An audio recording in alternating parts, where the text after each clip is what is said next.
how do I get to know my purpose in life? Nekuti trikuona kuti mukati meupenyu watinorarama zvinonzi know your purpose from different people vanenge vachingoti in life you have to know your purpose, but inini personally as an individual I'm confused handisi kuziva kuti purpose yangu yacho ndoidiscover sei, and tinoona because of kusaziva purpose vamwe vakupinda madrugs and vakutanga kuita zvinhu zvakasiyana siyana because vanonzi havana purpose mukati meupenyu. But yeah, something like that. I mean, I've noticed one thing in life. We spend the greater part of our lives chasing someone else's dreams, not ours. Uno zvakafanira kuti foni dziri kungobuda gore negore. Uri kufunga kuti vari kuitira isu. They are chasing whatever they are chasing, and we have become maponi mu drama of life. Mota chaidzo vanhu vari kudzichinja every day. Iwo unoziva kuti mota basa rayo is to take someone from place to place. But do you know that you can spend the rest of your life chasing a car that you were not supposed to be chasing? Because tinongoenda nechi nemhepo. But the honest truth ndeyekuti some of the stations dzatakapiwa naMwari may not appear relevant to the person who is seated next to us. But those stations will be left unoccupied, and the deficit will be seen tomorrow. Zvakangofanana nekuti ndogona kuenda ku-UK namai Machando tosiya vana tichivatumira mari. Tozodzoka vese vakuma drugs. We were chasing shadows whilst real life was happening somewhere else. Inini zvandoda ngokudzai vana vangu, do not compare, musafananidze nguo nedzatarubva. We were created differently and we achieve differently. Ndofarira marasta kwete pakusvita mbanje. But ukatarisa ndakaona Mwari kugara kumakomo uko ku Lake Makluwen uko. Ari kuti it is the duty of the Rastafarian to take care of nature. Ari koko. Ukanyazofunga isi kana takagara tikafunga kuti akuda kuti chii Rasta. But Rasta ari kurima muchibaga achidya uko, and he is contented with what he is doing. I hope you get what I mean. I'm not unoita Rasta. Ndrukuti but in whatever he is doing, he does it well. Vakaverenga mabhuku, munoziva kuti kune nguva yakanga iriko yemacowboy. Paakaita mbiri zvekuti madhokta akarega basa reudhokta vachinofudza mombe. Cowboy aita basa nemazvo. So you will find kuti izvo, if someone is proud nezvaari kuita and does it well, it takes a person places. Unfortunately, the reason why ndrukudzoka pandiri, we may not find our purposes in life, it is because we are chasing other people's dreams. But should we go before God, anogona kutiudza kuti Peter, you may think fishing is your calling, but I will make you fishers of men. Ndaitaura nevamwe vanoimba, fanika vanoimba, vanongoimba voenda kumba kwavo, voimba voenda kumba kwavo. Hapana ari kumbofunga to be professional musicians. Because kwavari vanofunga kuti kuparidza neBhaibheri ndo kunofanirwa kubhadharwa. Ende imwewo ideology inenge isingabvawo futi kune group, inobvawo kutype yechechi yaunopinda yekuti inokuinvita panapa, yoti uya muzoimba yozongoti Mwari akuitire zvakanaka. Saka anokurumidza kuona kuti kana nichida kufa nenzara imbira Mwari. Nyamba no! Handina kuti muvape mari ndoziva kuti hamuna. Ndiri kuti izvo, nyamba no! Our callings at times are suffering because we want to make a living. Because the devil has made it sure that you may not make a living in your calling.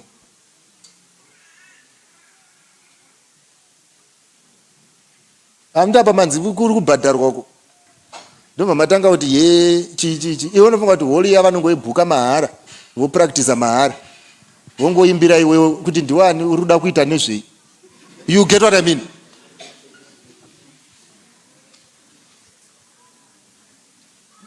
Mwari akuitire zvakanaka. Inini ndaakuti nditenderei nditaure zvandinoda kutaura. Vana vangu Bhaibheri rinoti usanyengerwa Mwari asekwe, chaunodzvara ndo chaunokohwa. Ndoda kukubvunzai mibvunzo muchipindura. Ndokubvunzai mubvunzo muchipindura. Mondipowo mhinduro tobva tanamata. Ndoda kukubvunza mwana wangu kuti, what is the lifestyle that you have promised yourself? I'm asking you a question. Ende musikana wese kana mukomana wese mubvunzo wandiri kubvunza, I want that question to be answered and do not behave like a kid. Hatina kuuya kumusangano wezvanana nezvirwere panapa. Tauya kumusangano wevanhu vanofunga. I hope you hear me. And now this is the time yekuti usandi-ignore. I want answers to these questions. I'm asking you as a beautiful young woman, what is the quality of life that you have promised yourself? Yes, answer me. Okay, I personally have promised myself, first of all, above anything else, a life that pleases the Lord. Because my Bible, when I read it, it says that I must seek first his kingdom and then everything else shall be added unto me. And I've promised myself a life of trusting him, because his word says that he knows the plans and the purpose that he has for me. Plans not to harm me, but plans to prosper me.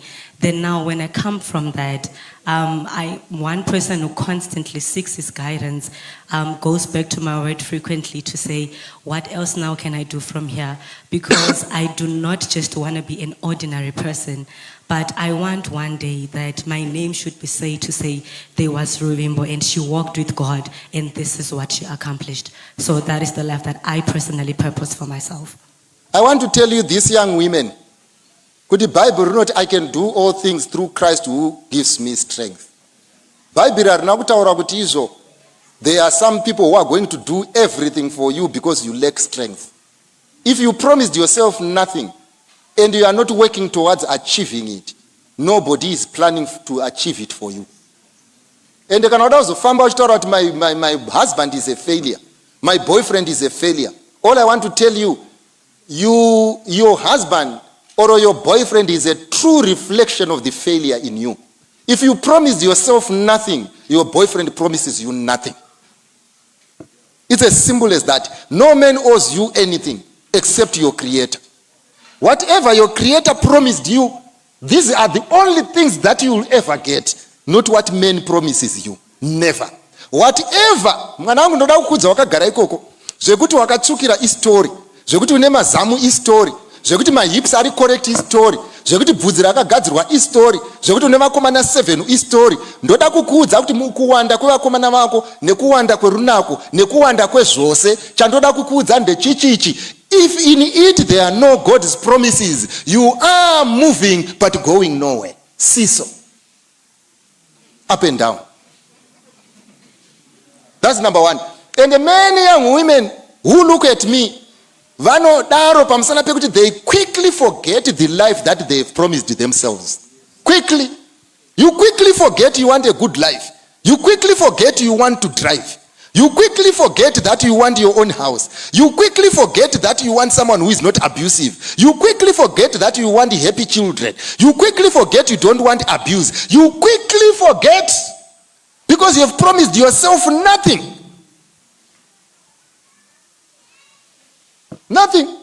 That's why mese mune 16 years mune vakomana, mune 14 years mune vakomana, mune 17 years mune vakomana, thinking and behaving like fools. Is this the type of life that we want? Kupu practice achipfambi at this early stage. Handisi kupopota. Handipopote inini kana ndiri pa pulpit. Vana vangu, promise yourself a good life and strive for it. Number one. Ipabamni. In the story of your life, who is the main actor? Dei wewe nyaya yako yanyorwa serungano mbuku. Panozonzi main actor akuda kuchibhadharwa. Who will be the main actor in the story of your life? Me. Are you the main actor? Yes, I am the main actor. Yes. But why do you say when a woman says I don't love you, you suffer from a heartbreak to the extent of hanging yourself? You have ceased to be the main actor. This is the reason why when your girlfriend says A, you follow. When he says B, you follow. You go for sleepless nights. Why? Because your girlfriend has become the main actor. And whatever you are going to get is the residue of what he left. Pawakanga uchiri iwewe uchinzi a priest of the house. Before, ndotaura chokwadi, Jezebel knocked on your doors. Wakanga une chigaro Ahabu chekutonga. Mwari achiti veropa rako havazovi pachigaro. Asi when Jezebel became the main actor, the story of your life has come to an end. Hausisina nyaya iwe. Unoraramira kutenga airtime. Unoraramira kutengesa vanhu kulunch. Unoraramira kuita majokes ekufadza vanhu vasina chekuita newe. Unoraramira kunzi you are a player when you are not a player, you are ruining yourself. I am telling you, most of you, paupenyu wenyu, you have ceased to take stock of who you are supposed to be. Mangufanana nema spectator watching a television when the story of your life is being written. Wakutoona kuti pari kunakidza, akuda kutowira mugomba, uri kukangana kuti ari kuwira ndiani? Ende zvese zviri kukoneswa nokuti uri kutamba mahumbwe kwawangonzi ita baba. Murume mukuru akaita sewe, unofoira chikoro uchifunga musikana, and you say you are the main actor. Mumwe murume mukuru akaita sewe, ari kusuta madrugs, asina kufunga, because muraini rese ndoro vari kufunga, and what in the story of my life, I'm not the main actor. You are a spectator, you are a passenger in your own life. Uri kuenda mhepo, uoto.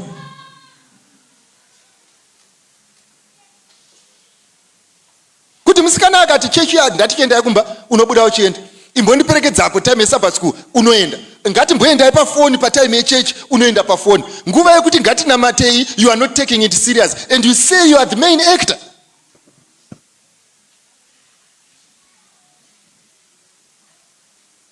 Iba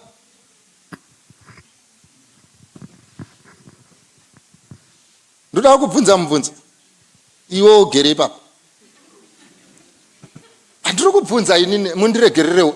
Akamirira vamwe vake. Ndatange nemusikana.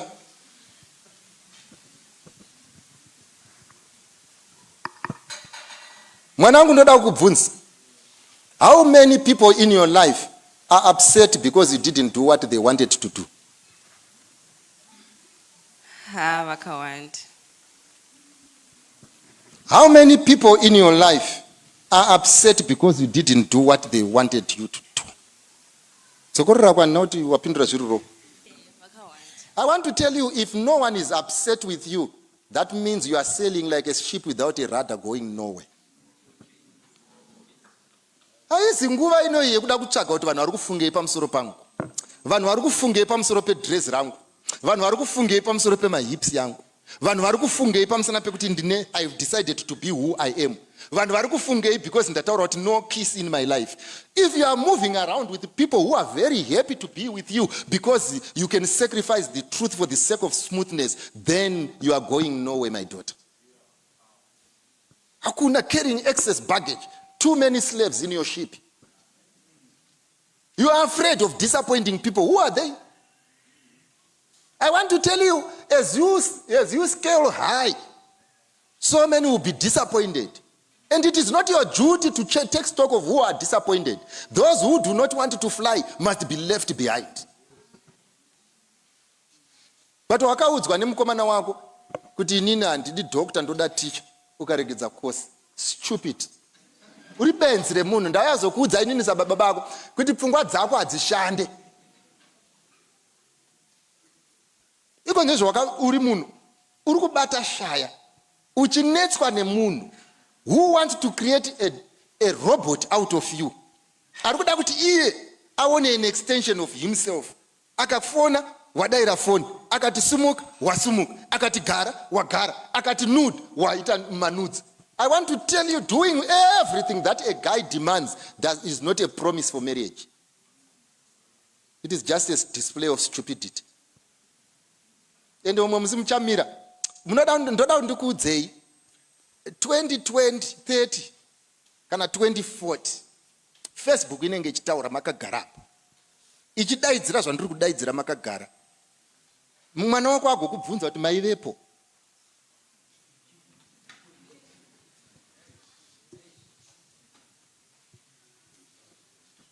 Achakubvunza mwana wako akagara kuti mai, were you there? And you still continued to bring this man.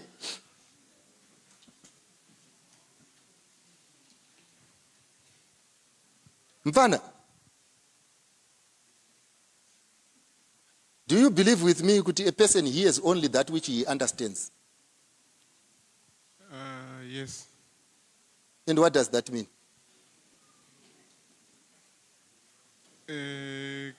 Kana munachi understand. Ndrukudzokorora. Inini, I believe that a person hears only that which he understands. Whatever he does not understand, no matter how much noise you make, he is not going to hear anything. Because he only hears that which he. What does that mean? Mbatsire. Pakaipa. Unoziva ndinoshamisika nevana vazhinji vakomana vazhinji vane vakomana varida kunzwisisa musikana. Uneshuwa.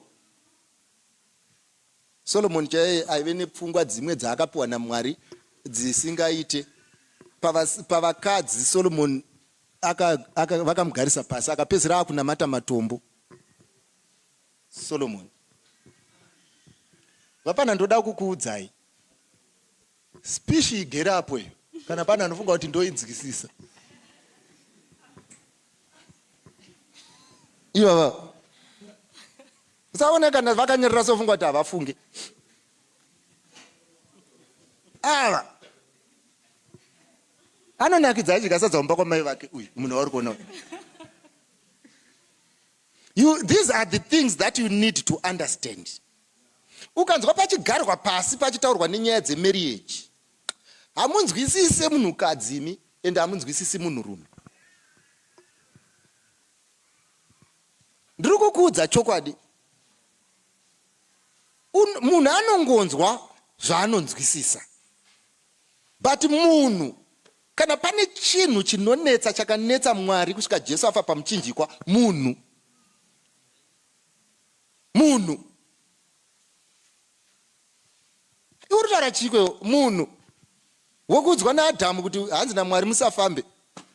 Akaswera afamba. Munhu. Akauya enda haana kudya ikoko akapedza. Enda haana kubva ikoko asina kupfeka. Because chiva hachibereke chisati chichave complete. Ndokumva apa murume wake. Murume akadya asina kumbobvunza kuti mudhara ari kuti kudii. Iwe unoda kundiudza iko zvinezvi kuti nepfungwa dzako dzakaota dzemunhu ane 16 une relationship. Munhu uchidhila nemunhu uyu. Adhamu murume mukuru chai akatiunza panapa. Nechinhu ichi. Baba vako vane degree vari kumaneja uko. Iko zvinezvi kutaurwa havasi kurara vachifunga kamusikana kari kuyunivhesiti. Baba vako. Kuzoti iwewe. Munhu. Usangoti vadhara vari kutenderera musoro mari kutendedzwa navanhu vakawanda. Iyo itaipi. Murume mukuru akaita sena akachena musoro anorara achitumiriswa manudzi neavo. We need to understand this game. To say without God hatichiwine chinhu ichi. Vanangu ndo zvandoda kungokuudzai. Nyika ingataure zvainoda igoshora Mwari igosora kunamata. Pasina Mwari chinhu ichi hatibudei. Chisumukai.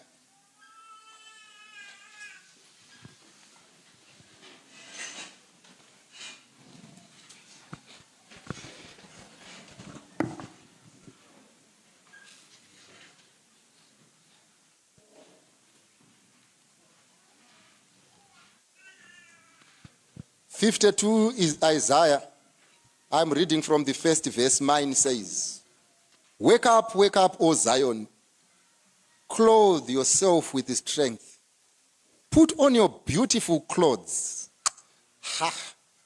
Ima munzwi chirungu. Enda mudu kunzwa zvinotaurwa neBhayibheri. Bhayibheri riri kutanga rati, clothe yourself with strength. Romva rati put on your beautiful clothes. Automatically harisi kureva material yamunoziva. Riri kurefer to what the Bible has said pamusoro. To say you need to clothe yourself with strength because your beautiful clothes are strength. Ndoenderera mberi. O holy city of Jerusalem, for unclean and godless people who enter your gates no longer. Zvikanzi neBhayibheri, kana wazvipfekedza nestrength, this good material, ndobva raburitsa pachena. Zvikanzi munyika umo mune vanhu vasingatye Mwari, vanoda kuparadza vana vangu, vasingatye Mwari, who promise marriage when they do not marry, vasingatye Mwari, vanoda kuverenga nhamba yevanhu vavakarara nayo, vasingatye Mwari pamusana pekuti vanoda kufamba vachiudza nyika kuti I am dating 14 people, vasingatye Mwari vanokutaurira kuti I am going to marry you tomorrow and they never face up, vasingatye Mwari. Zvikanzi naMwari, it will be difficult for you to resist these people unless you are properly clothed. But haudi dzekwa Amato, haudi dzekwa Woolies, haudi dzekwa Edgars. You need to be clothed with strength. When you have clothed yourself with strength, zvikanzi the godless people will not penetrate your gates. Why? Because it will be difficult for them to come through.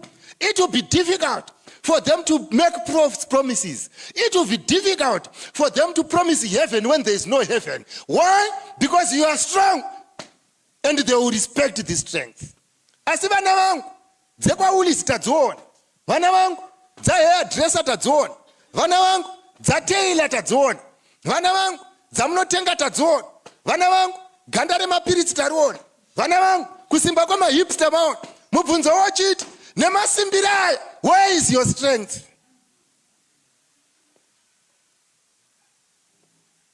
For my Bible is commanding, clothe yourself with strength. Clothe yourself with strength. The reason why you sleep around, it is not because you are in love. You are clothed but not in strength.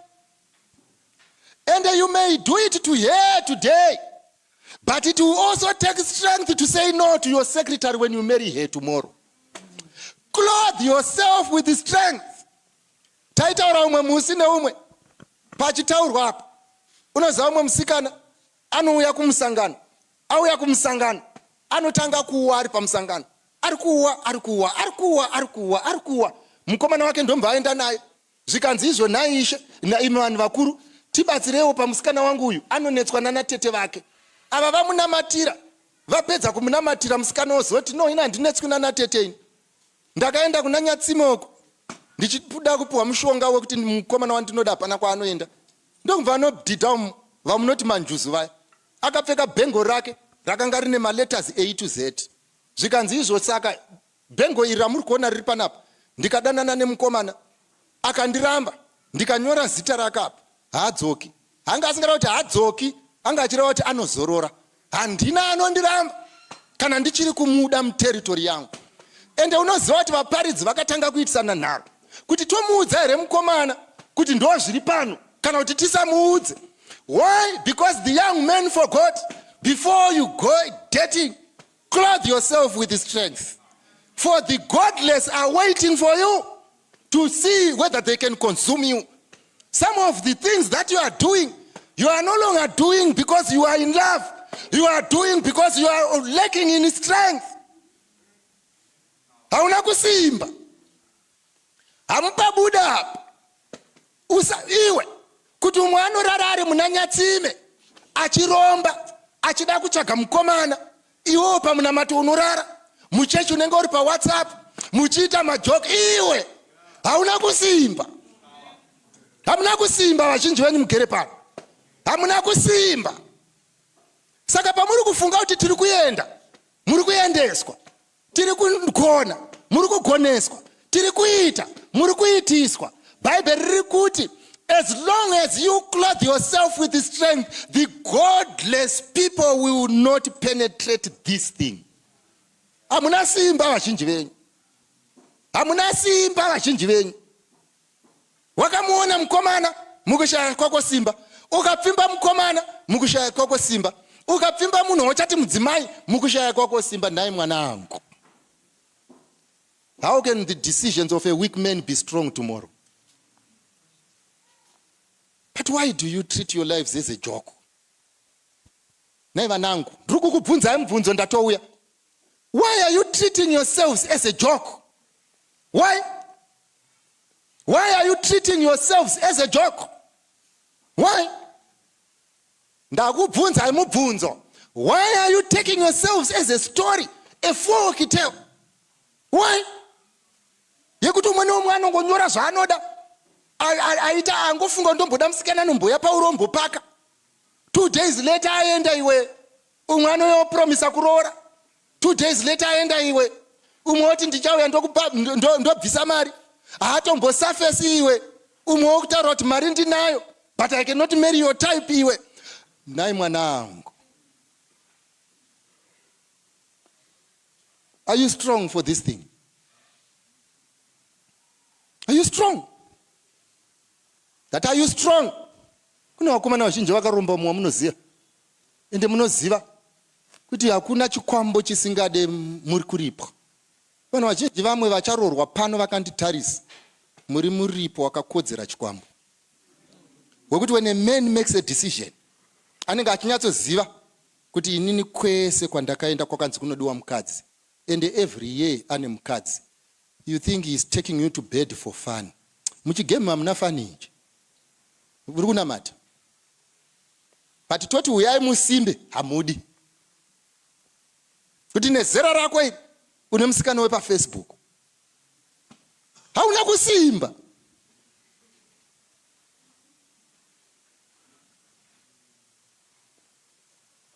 Vanangu, taakuda kunamata. Hamundinzwisisi zvenyu. But muchandinzwisisa gare gare.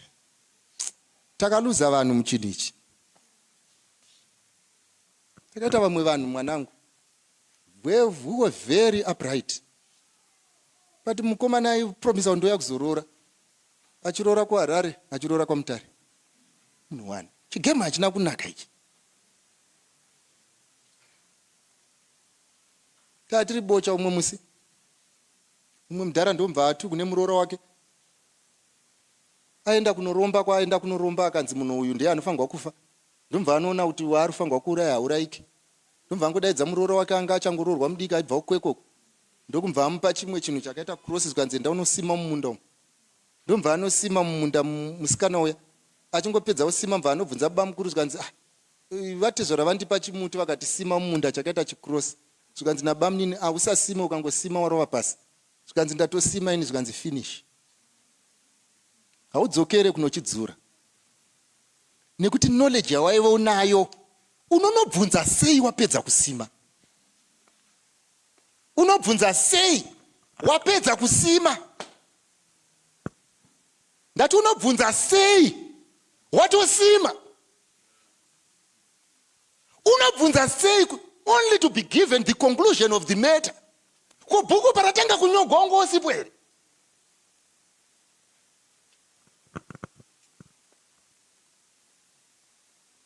I say you pretend to know when you know nothing. Munoya panapa, who are you cheating? Who is fooling who? Mwari ndewa yako huyu. Ndiye achakubvisa muEgypt. Mwari ndewa yako huyu. Ndiye achanaisa mana. Mwari ndewa yako huyu. When you come to Jordan it must part. Mwari ndewa yako huyu. The Red Sea must give in. Mwari ndewa yako huyu. Vanhu vachakunetsa kana vamberi. David, Mwari ndewa yako huyu. A sling without God will take you nowhere. Mwari ndewa yako huyu. Asi unonzi namata haudi. Siyana nezvakaipa. Mwari ndewa yako. Hauzi wamai wako. Hazi wavatete. Hanzi wachechi elder. Mwari ndewanu.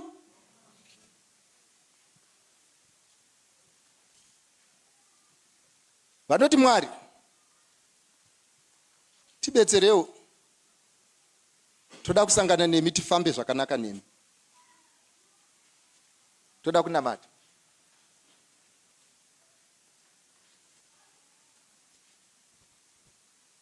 I wish you understood.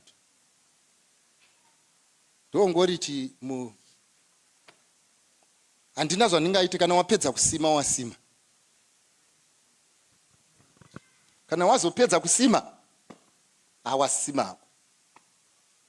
Ndati kana wazopedza ndorangarira ndiri pakweko umwe musi ndichipoudza mwana wangu ndichimupa example takamira zvatakaita. Ndikati ndodzoka pano next year une pamuviriwe. Akandiitisa nharo.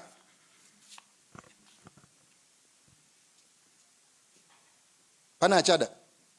Vanoti Mwari muchigeme ichi ndoda kuti munditungamirire ndifambe zvakanaka.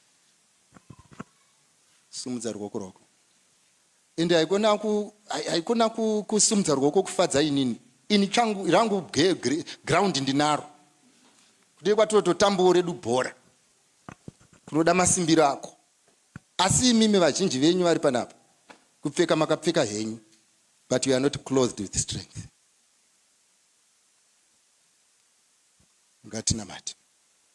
Baba vangu namuponesi musiku wedenga nepasi. Rumbidzwai nekuda kwevanasikana nevanakomana vedu. Naivo vatadzi kufanana nesu madzibaba avo. Vanoda kuve vanhu vakanaka zvinongovaremera. Vaitirewo nyasha. Jehovha kune mamwe madecisions ari kuitwa ekuti mukasapindira hapana upenyu apa. Jehovha kune kamwe kamufungiro katiri kuita mukasapindira tonyura isu. Jehovha kune umwe upenyu huri kutorashika kutaura kwandiri kuita. Nomwe mwana asingazonyuri kuswera mangwana. Mukasapinda muchinhu ichi anonyura nhasi. And hatimuwani. And she will say goodbye to a good life and eternity. Mwari tiringokumbira isusu sevabereki vevana. Dzikinurai vana vedu muupenzi hwepasi rino. Vaitirewo nyasha pamusoro penyasha. Muvapewo magumo ane tariro neupenyu hwakajeka kudarika hwedu. Muvaswededze pedhuze nemi nekuti ava kandova vachasangana nemi vari vapenyu. Isusu mushure munge tazorora zvedu. Vaitirewo zvakanaka. Pane varume vanokomana vanofangwa kurangwa. Hazvidi kurova munhu neshamu Mwari kuti anzwisise. Pindawo mukati memwoyo muvape simba nezvivindi rekuita zvinhu zvakarurama.